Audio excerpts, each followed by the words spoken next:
Bonjour et bienvenue sur The Builders Podcast, le podcast qui parle d'entrepreneuriat et d'investissement, mais surtout qui souhaite mettre en lumière toutes les personnes qui bâtissent leur avenir.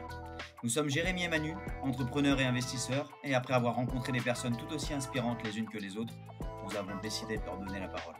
Nous espérons donc que, comme nous, vous prendrez un énorme plaisir à écouter le parcours de tous ces builders. Hello à tous, salut les amis.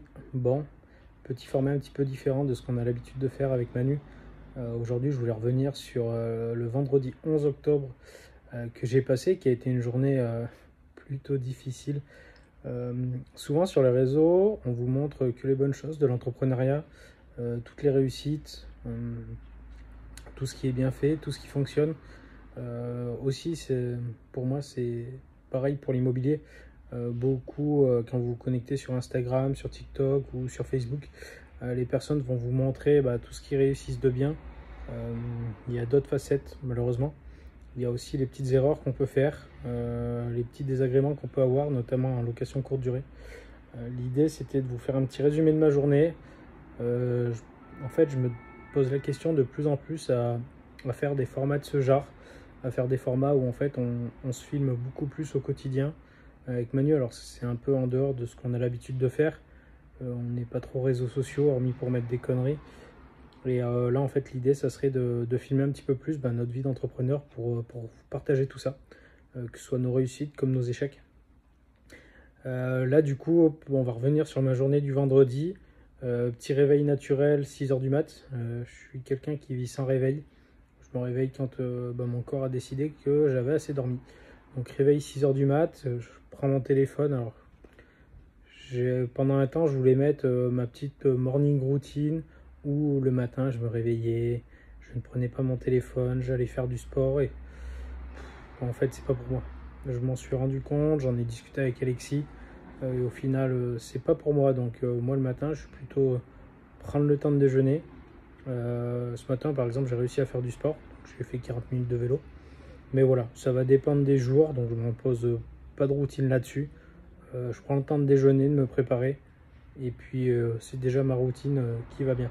Donc là, réveil à 6h, direction le petit-déj, je prends le téléphone, je commence un petit peu à regarder les messages, donc la nuit je suis en ne pas déranger, message d'un locataire à 3h30 du mat, 4h du mat, les voisins du dessus font beaucoup de bruit, c'est une honte, je n'arrive pas à dormir, enfin bref, les petits messages qu'on peut recevoir habituellement en location courte durée. Donc là, direct, j'envoie un message au voyageur, déjà en m'excusant, en lui indiquant que voilà, on n'est pas habitué à ça par les voisins. Donc, qui m'indique dans quel appartement ça s'est passé. Comme ça, je vais pouvoir contacter le propriétaire et le locataire pour mettre les choses au clair. L'idée, c'est qu'ils peuvent faire du bruit, bien sûr, jusqu'à 22h. Et après, la nuit, normalement, ils sont censés ne plus faire de bruit. Donc, tout ce qui est fait et tout, interdire un petit peu tout ça. Dans le laps de temps, j'ai un ami qui habite dans l'immeuble, je lui envoie un petit texto à 7h du mat pour savoir si lui il a entendu des bruits. Il me répond que non. Donc je suis un peu tiraillé entre le fait, est-ce que la personne est sensible, est-ce qu'il y avait vraiment du bruit, est-ce qu'il a dit ça pour essayer d'avoir une remise. Donc bien sûr, pour minimiser le mauvais commentaire, je lui ai fait une remise sur son séjour. Déjà j'ai perdu un petit peu d'oseille, ça m'a fait un peu mal au cul pour un Auvergnat. Mais voilà, je lui ai fait une petite remise. Deuxième message à traiter le matin, donc à savoir que j'ai les punaises de lit qui sont de retour dans mon grand appartement. Là, la dernière fois, c'était dans une chambre. Je pensais m'en être débarrassé. On avait refait toute la chambre. On avait arraché tout ce qui est la pierre de parement qui servait en fait de tête de lit. On avait fait ça en déco, c'était super sympa. Mais par contre, c'était un nid à punaises de lit. Elles allaient se cacher derrière et tout. Bref, j'ai un avertissement d'une voyageuse la semaine dernière qui me dit bon, je pense que vous avez des punaises de lit. On est resté une nuit, on a été piqué. Donc je dis ça, je dis écoutez, je sais pas, je vais essayer de voir avec, je vais essayer de passer à l'appartement et tout. Enfin bref, j'essaye de jouer la montre, sachant que j'avais une grosse réservation pour cette semaine-là, j'essaye de jouer la montre. Et donc là, du coup, la personne me réécrit en disant je pense vraiment que vous avez des punaises de lit, j'ai été piqué, on a peur pour nos affaires, je vais contacter Booking, enfin Airbnb, pardon. Parce que là, c'était une résa sur Airbnb, sauf que la chanson, je la connais avec Airbnb, ça m'est déjà arrivé. L'annonce, elle est pas supprimée, elle est suspendue. pendant le temps qu'on règle le problème, donc faire passer un professionnel, faire passer les produits. Donc là, j'ai essayé de la calmer en lui disant bah, écoutez, vous embêtez pas, contactez Airbnb, envoyez-moi votre RIB, je vais vous rembourser.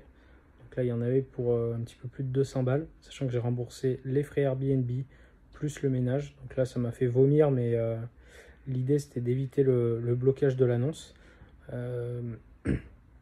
J'avais une personne cette semaine-là à l'appartement qui m'a dit pareil. On est piqué par des punaises de lit. En plus, c'est une personne qui potentiellement pouvait revenir 4 semaines. Donc du coup, j'ai essayé de les chouchouter, bouteille de vin, je suis passé. J'ai absolument pulvérisé tout le mur avec le produit.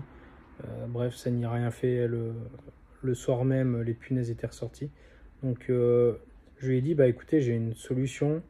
Soit je vous reloge, soit sinon elle me dit un matelas gonflable, ou moi je pourrais dormir dans le salon, ça serait plus simple. Je dis bah ok, donc je suis parti à Decathlon, ça c'était le jeudi. Je suis allé lui acheter un matelas gonflable, un gonfleur pour le matelas gonflable. Et au final, elle a fait sa nuit et le vendredi, ils sont partis. Donc, jour où j'ai eu tous les soucis. Donc, eux, pareil, je leur avais dit, bah, écoutez, je vous ferai un geste. Donc, je leur ai remboursé la moitié du séjour. Il y en avait pour 275 €. Donc, voilà, il était 8 h du matin. J'avais remboursé pour 500 balles entre le bruit plus les punaises de lit. Donc, en bon auvergnat, ça me piquait bien. Après, j'avais sur un autre appartement, on a un canapé qui avait été sali, abîmé par les voyageurs. Donc du coup, me voilà parti parce que j'ai commandé chez Ikea pour un nouveau canapé. Livraison entre 9 h et 13 h. Impossible de connaître l'heure précise de la livraison. Du coup, me voilà parti. J'arrive à 9 h à l'appartement. J'avais bien sûr amené mon MacBook pour pouvoir travailler. J'ouvre le MacBook. 30 minutes de batterie. Pas le chargeur. Donc là, je me dis, bon, c'est la merde. J'ai que 30 minutes de batterie, donc j'avais une réunion avec un client, je l'ai fait. Je fais 2-3 trucs rapidement, mais bloqué. Donc là, je me dis, bon, il est 10 h du mat, j'ai plus d'ordinateur. Je sais pas quand est-ce que les livreurs arrivent. Temps de faire l'aller-retour pour remonter chercher le chargeur. J'en ai facilement pour 40 minutes avec les travaux dans Clermont. Donc plutôt compliqué, quoi. Plutôt compliqué. Bref, je me retrouve à démonter l'ancien canapé. Bien sûr, pas les bons outils. Comme d'hab, il y a 15 000 clés qui existent. Je sais jamais la bonne. Donc là, je me retrouve à m'agacer un petit peu et j'arrive à plier le canapé à la main. Un canapé d'angle. J'étais au 4e étage sans ascenseur. Je me retrouve à le redescendre tout seul. Donc la méridienne d'un côté, plus après tous les petits bouts. J'étais venu avec mon camion, donc je charge tout dans le camion. Pareil, il fallait qu'on change aussi les chaises. Donc je descends les chaises 2 par 2, je remonte les nouvelles, et ainsi de suite. Et vers midi, je reçois un appel, et c'est le livreur qui me dit, bah écoutez, on sera là dans 40 minutes. Donc je dis, bon, impeccable. Allez, avec un peu de chance, 14 h, je suis à la maison, et tout est torché. Du coup, j'attends un peu, midi 40 arrive, je discute entre temps avec les voisins, parce qu'on a un dégât des eaux qui est fait chez le voisin du dessous pour cet appartement-là. Alors, le voisin du dessous, il veut faire direct une mise en demeure au syndic, parce que c'est un peu des feignasses. Et moi, je joue un peu la montre en disant, je sais pas si ça vaut le coup, il faut déjà qu'on ait le cul propre en faisant passer un professionnel dans notre appartement, pour voir si la fuite ne vient pas de chez nous. Donc sur le coup, il me dit, bonne idée et tout. Bon, il avait déjà rédigé la mise en demeure, presque envoyé. Donc il me dit, c'est une bonne idée. Donc du coup, on fait un constat amiable, on le signe, et au moins, on l'envoie à nos assureurs. Midi 40, les livreurs qui arrivent, je leur donne un petit coup de main, on sort le canapé du camion et tout, et puis ils le posent en bas de l'immeuble, je retiens la porte ouverte, et je leur dis, maintenant, direction dernier étage, porte de droite, et puis on s'arrête pas tant qu'on n'est pas jusqu'en haut. Et le mec, il me dit, écoutez, non, parce que nous, du coup, c'était livraison au pied de l'immeuble. Et moi, je dis, sauf si je me suis trompé, je pense que c'est livraison dans l'appartement. Et je ressors la commande que j'ai passée sur Ikea, et je me suis bien planté. Donc là, c'était livraison au pied de l'immeuble. Donc le mec, il me dit, il me dit, c'est à quel étage? Je dis, 4e. Il me dit, écoutez, ça aurait été au premier, on l'aurait fait. Par contre, 4e, c'est cuit, quoi. Donc je dis, bon, ouais, je comprends. Donc me voilà à les remercier d'avoir livré le canapé. Au final, ils ont bien fait leur boulot. C'est moi qui me suis planté. Et me voilà à appeler un ami qui se dépêche de venir. On se retrouve à monter le canapé, à tout installer. Alors merci à lui, hein, heureusement qu'il était là. Sinon, là, je le montais jamais. Il faisait 90 kg, c'est encombrant comme jamais. J'aurais jamais réussi à le monter tout seul. Donc heureusement qu'il était là. Je me retrouve à finir d'installer le canapé. Tout était nickel et tout. J'avais encore 4 chaises à aller chercher dans un garage d'un de mes autres appartements. Donc, je commence à faire l'aller-retour et c'est l'appartement où j'ai les punaises de lit. Et je me dis, j'ai un petit peu de temps avant que les voyageurs de l'autre appartement arrivent pour leur amener les chaises. Je vais aller voir un petit peu ce mur en pierre de parement.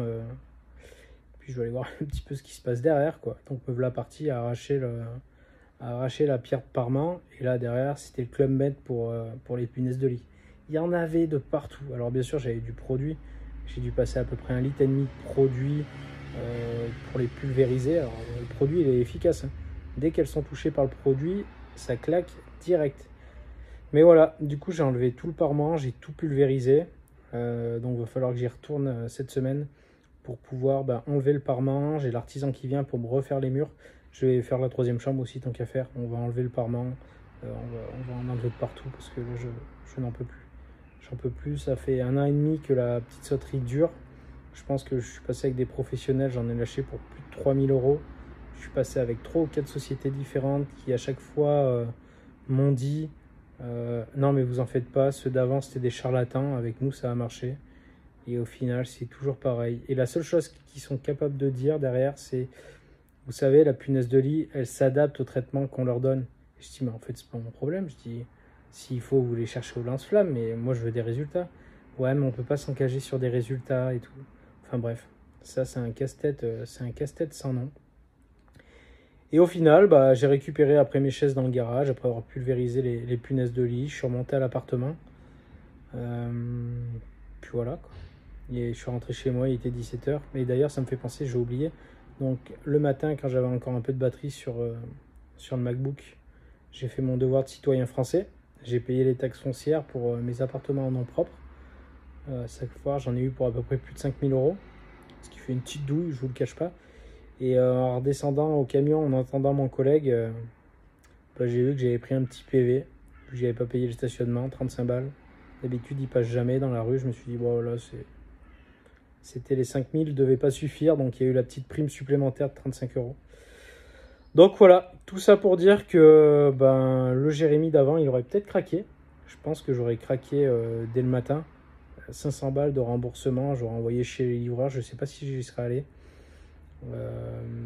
Parce que le livreur m'aurait appelé, m'aurait dit à 12h40, j'aurais incendié. Là, il faut essayer de rester positif quoi qu'il arrive. L'idée, c'est vraiment d'avancer, c'est vraiment de faire les choses. Au final, je suis rentré à 17 h, j'étais claqué. Tout ce que j'avais prévu dans ma journée, j'ai pas pu le faire. Mais d'un autre côté, je me dis, si j'avais pas tenu, si je l'avais pas fait, l'appartement, il serait resté avec son vieux canapé. Le nouveau canapé, je ne sais pas où il est, je sais pas où il serait parti parce que j'aurais refusé la livraison.